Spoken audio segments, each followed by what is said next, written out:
Morning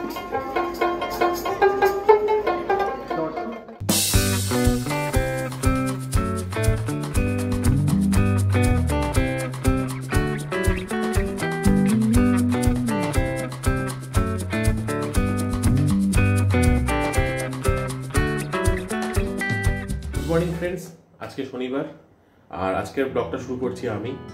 আজকে যেহেতু শনিবার, আমাদের আজকের মর্নিংয়ের স্টার্টিংটাও কিন্তু একটু লেটে। আজকে শনিবার, তাই আজকে শুরু হবে আমাদের চা দিয়ে। আর চা মানেই হচ্ছে দুধ চা। আমরা এখন রেডি হয়ে গেছি, এবার বেরোবো নার্সারিতে। ব্রেকফাস্ট আজকে অফ আমাদের, আর শুধু ঋষিকে খাওয়ানো হয়েছে। আর এখন ঘড়িতে বাজে হচ্ছে কি 11:15।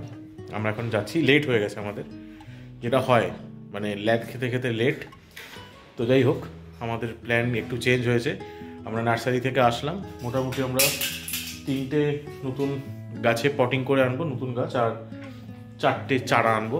যেগুলো এক্সিস্টিং টব আছে সেখানে তো এই চারাগুলো লাগাবো। আর যেটা আছে, একটা টগর আছে, সেই টগরটাকে আমরা মানে ছোট টব থেকে বড় টবে রিপোর্টিং করব। যাই হোক, দেরি না করে আমরা বেরিয়ে পড়ছি এবার। গুড মর্নিং এভরিওয়ান, ম্যাক পরিবারের সকলকে জানাই আ গ্র্যান্ড ওয়েলকাম। শীতকাল মানেই তো রঙের খেলা, চারপাশে নানান রঙের ফুলের বাহার। কোনটা ছেড়ে যে কোনটা নিই সেটা ভাবতেই সময় চলে যায়। অনেকক্ষণ ভাবনা চিন্তার পর, অনেক গাছ দেখবার পর ফাইনালি আমরা বাড়ির জন্য এই কটা গাছ সিলেক্ট করলাম।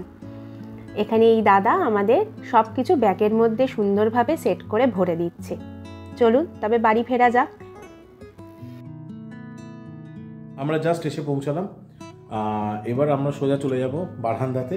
ওখানে গিয়ে এখন পুরো যেগুলো কাজ, যেগুলো আমরা রিপোর্টিং করব, সেগুলো আমি করব বলে নিয়ে এসেছি, সেগুলো আমি নিজের হাতে করব।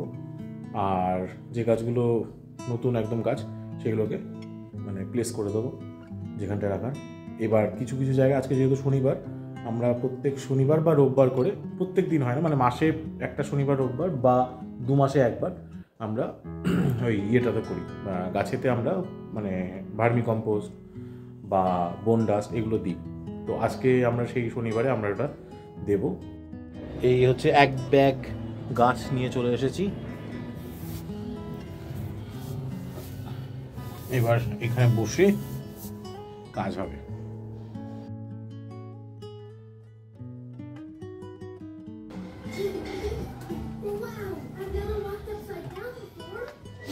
জবা গাছটাকে আমরা এবার এই পটে রিপোর্টিং করব।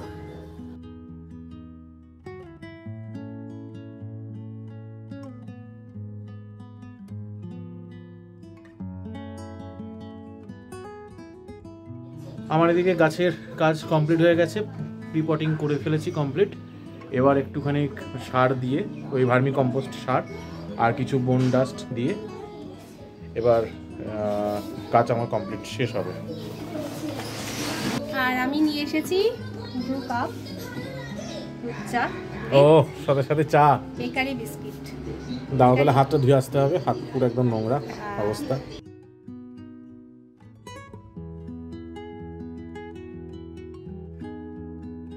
শীতের পড়ন্ত বেলায় সূর্যের আলোর যখন বারান্দায় ঠিকরে পড়ছিল, তার শোভা যেন দ্বিগুণ হয়ে গেল। দেখতে দেখতে চলে এলো ডিসেম্বর, আর কয়েকদিনের অপেক্ষা নতুন বছরের জন্যে।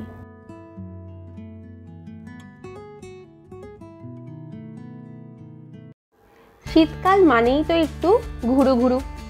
আজ সন্ধেবেলায় কোথায় যাব এই ভাবতে বসেই ঠিক করলাম, কলকাতায় ইতিমধ্যেই শুরু হয়ে গেছে হস্তশিল্প মেলা, তাহলে সেখানেই যাওয়া যাক।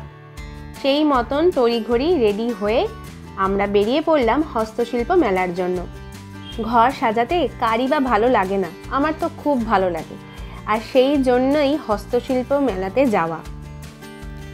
বেশ কয়েক বছর ধরে আসছি, আর প্রত্যেক বছরই কিছু না কিছু একটা কিনি।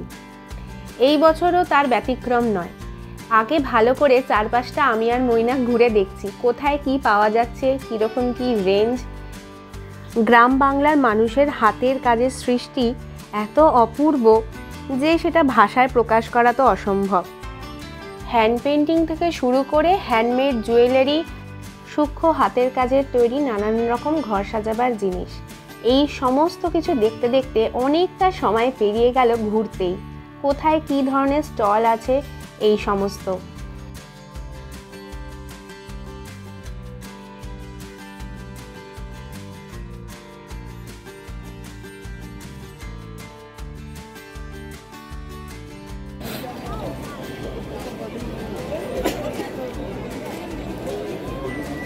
কিরম দাম এইগুলো?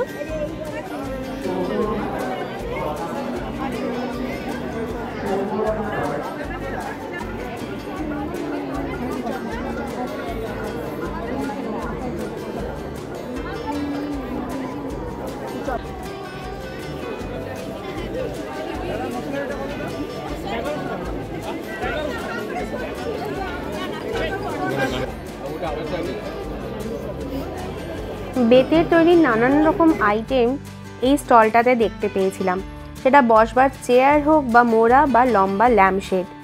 গত বছর বাড়ির জন্য এখান থেকে দুটো হ্যাঙ্গিং ল্যাম্পশেড নিয়েছিলাম। এই স্টলে বেতের তৈরি নানান সাইজের বক্স, ল্যাম্পশেড, পেন্সিল স্ট্যান্ড দেখতে পেলাম। ভীষণ রিজনেবল প্রাইসের ছিল, তাই ভাবলাম জুয়েলারি রাখার জন্য দুটো মিডিয়াম সাইজের বক্স নিয়ে নিই। এখান থেকে বেরোবার পর খানিকটা গিয়ে দেখলাম এই তালপাতা দিয়ে তৈরি আর্টিফিশিয়াল ফ্লাওয়ার বুকেগুলো বিক্রি হচ্ছে।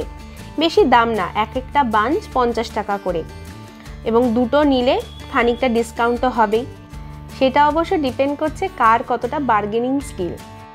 তবে এই বুকেগুলো কিন্তু ওয়াশেবল, তাই নো টেনশন। মেলা মানেই তো খাওয়া দাওয়া মাস্ট, আর সেই মতনই পেট পুজো করতে আমরা চলে এসেছিলাম হস্তশিল্প মেলার এই ফুড জোনে। এখানে আসলে যেটা মাস্ট ট্রাই করি সেটা হচ্ছে নদিয়ার এই লাল মিষ্টি দইটা। খেতে কিন্তু দারুণ হয়। প্রত্যেকবারই আমরা একবার অথবা দুবার এসে পার্টিকুলারলি এই দইটা এসেই নিয়ে যাই। সেই রকমই বাড়ির জন্য প্যাকিং করিয়ে ওখানে দাঁড়িয়ে খাবো বলে খানিকটা দই নিয়েছিলাম। মিষ্টি মুখ করে আবারও বেরিয়ে পড়েছি স্টল পরিদর্শনে। একদিনে এই হস্তশিল্প মেলা ঘুরে দেখাটা পসিবল নয়, তাই আরেকবার ভিজিট তো মাস্ট। তাই আজকে আর বেশিক্ষণ থাকবো না, তার আগে ভাবলাম আরেকটু কিছুক্ষণ ঘুরে দেখি। বাড়ি যেতে মনই চাইছিল না। ভাবি ওই দোকানে কি আছে একটু দেখে আসি, কত টাকা দাম সেটাও একটু জেনে আসি। সেই মতন নেক্সট টাইম ভিজিট করলে একটু প্রিপেয়ার হয়ে আসা যাবে। এই হ্যান্ড পেন্টেড ট্রেগুলো একটু দেখছিলাম, এগুলোকে আবার ওয়াল হ্যাঙ্গিং করেও ঝুলিয়ে রাখা যাবে, সেই ব্যবস্থা এনারাই করে দেবেন। তাই জেনে যাচ্ছিলাম কত টাকা কীরকম কি দাম।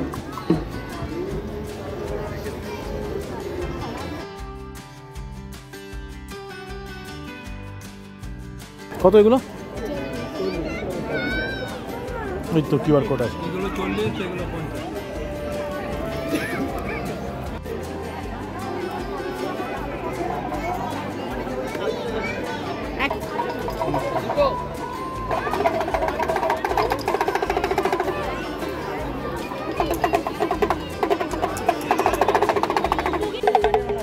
কত দেবো?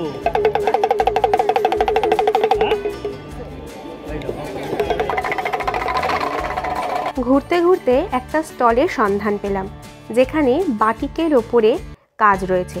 শাড়ি তো আছেই, এছাড়া যেটা সবথেকে বেশি আমার কাছে অ্যাট্রাকটিভ লেগেছে সেটা হলো বাটিকের ওপরে হ্যান্ড পেন্ট, যেটা বাঁধিয়ে ওয়াল হ্যাং করে রাখলে দেয়ালের শোভা প্লাস বাড়ির শোভা তো বাড়বেই। বেশ একটা ভালো সন্ধে কাটিয়ে ফাইনালি আমরা হস্তশিল্প মেলা থেকে বাড়ি ফিরলাম রাত প্রায় 9টা। Good morning everyone. আজ হ্যাপি সানডে। সানডে মানেই তো স্পেশাল ব্রেকফাস্ট, আর স্পেশাল ব্রেকফাস্ট একটু যদি হেলদি করা যায় তাহলে মন্দ কি। ভাবলাম আজ একটু পরোটা খাওয়া যাক, তার সাথে দেব পালং শাক। শীতকালে এই ধরনের পরোটা খেতে কিন্তু মন্দ লাগে না। এখানে প্রয়োজন মতন আটা নিয়ে নিয়েছি, আর পালং শাকটাকে খানিকটা ভাপিয়ে নিয়ে একটা স্মুথ পেস্ট বানিয়ে নিয়েছি। এবার এটা মিক্স করে বানিয়ে নেব একটা ডো। সাথে একটু কালো জিরে আর জোয়ান একটু মিক্স করেছিলাম।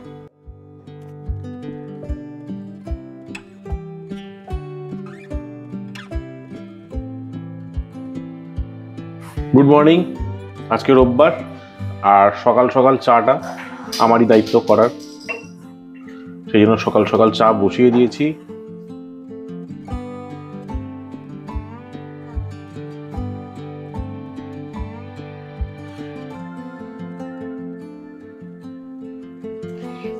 চলে এসেছি আমার বারান্দা বাগানে, আর এখান থেকে নিয়ে নেবো একটা পুদিনা পাতার স্ট্যান্ড।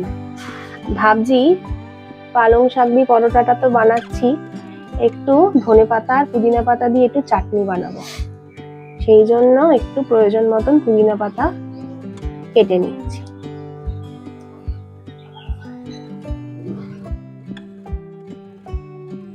পুদিনা পাতা ধনে পাতা দিয়ে চাটনি বানাবার জন্য এখানে পুদিনা পাতা তো বারান্দা থেকেই নিয়ে এসেছি, ধনে পাতা নিয়েছি, লঙ্কা নিয়েছি আর আদা কুচি।